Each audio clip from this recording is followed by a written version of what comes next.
Simula na ng mga nakakaantig at kapanapanabik na eksena sa Little Star. Hatid sa inyo ng Nescafe Classic, Coffee Mate, Milo, at Ariel Antibac with Power of Safeguard.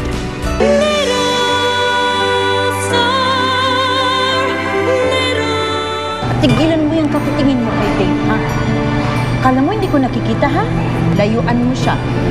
I'm warning you. Pag ikaw, sinabunutan ulit ni Bianca next time, hindi ko siya pipigilin. Tulungan ko pa siya. Dave, samahan mo ko. Si Papa ay sinugo sa hospital. James, pakitapos na lang muna tong file dito, please. Tara. Patawarin mo ako. Kung ngayon, hihilingin ko sa'yo that you return the favor to me as a father. Wala na akong ibang lalaking higit na mapipili para sa anak ko. Kung hindi ikaw din.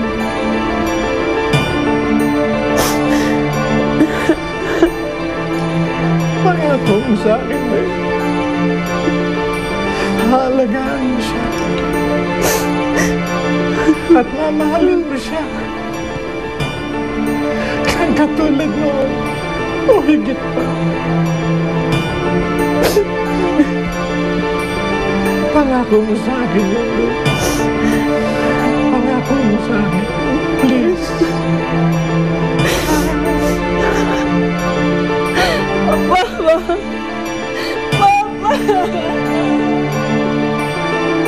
So, totoo nga.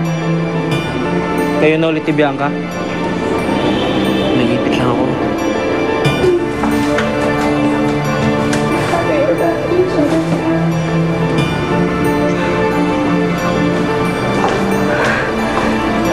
Dave!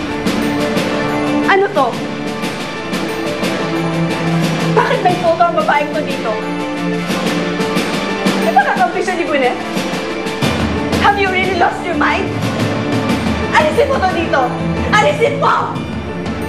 Alisin mo! Alisin mo! Stop! These are my things. This is my condo. Ngayon, kung ayaw mo dito, ayaw mo yung mga bagay dito, huwag ka na bumalik.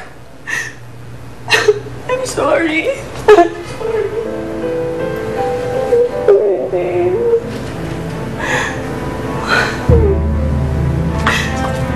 Dave, sorry. Nabigla lang ako. Sorry, Dave. Nasaktan mo ang feelings ko eh. And the last thing I want is associate ka kay Gwyneth. Ewan ko.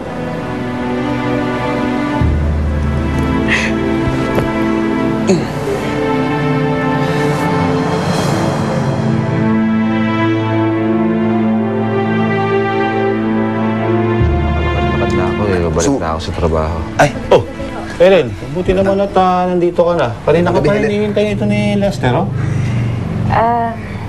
Lester, may kailangan ka ba sa akin? Sensya ka na, medyo pagod ako ngayon eh. Wala, nagbaka sakali lang ako na maabutan kita. Dinalaw ko lang din naman yung tatay mo. Kinukumusta ko lang. Alam mo, mabait na bata tong si Lester eh. Kung siya ang magiging nobyo mo, aba walang kwenta sa akin yun. Makinaro kayo ganyan. Baka magkatotoo, kiligin ako. Lester, pwede bang sa susunod ka na lang ulit pumalaw? Okay lang ba sa'yo mauna ka na muna ngayon? Pagod lang talaga ako. Gusto ko na magpahinga eh. Okay lang. Mauna na rin ako. Mauna na ako sasabihin ko lang kayo mga amato na okay ka naman. O sige, sabihin mo malapit na to. Ha? Sige, Ellen. Ellen, sandali. Mula nung lumabas ako ng ospital hindi mo na nakaharap tong si Lester, ha? Sa itsura ng tao, kahit hindi magsalita, halata naman na gustong-gusto ka niya, eh. Ano bang ayaw mo sa kanya? Pero wala naman ho, eh. Hindi lang ako handa sa mga ganyang bagay. Tsaka, tayo naman, pinapamigay niyo na ba ako? Abay, hindi naman sa ganun. Ang sa akin lang bilang amang, siyempre ang gusto ko yung may nag-aalaga sa'yo. Abay, hindi ko na nga kayo maalagaan eh. Eh, okay naman ako, tay. Basta okay kayo, okay na ako. Ay, naku, Helen. Alam mo, nag-aalala lang ako. Eh, halos ikaw na nga ang gumagawa ng lahat ng tungkulin ko dito sa pamilyang ito eh. Baka mamaya nakakalimutan mo na yung sarili mo. Ano naman? Buti nga yun may nagtutuloy. Kung hindi, pare-pareho tayong mamamatay ng dilat dito. Tsaka pag nag-boyfriend yan, mabubuntis lang yan. Naheton tayo lahat. Ano tayo? May kailangan pa ba kayo? Okay lang.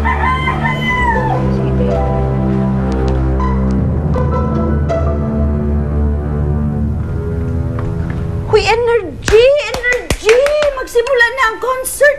Bakit ba ngayon ka pa nagtamad-tamad dyan? Hindi ko nga alam eh. Parang lagi akong pagod.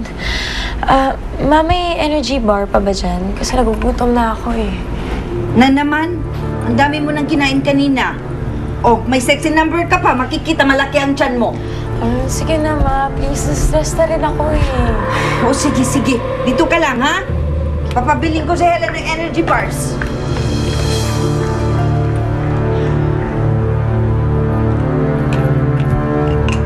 Dave!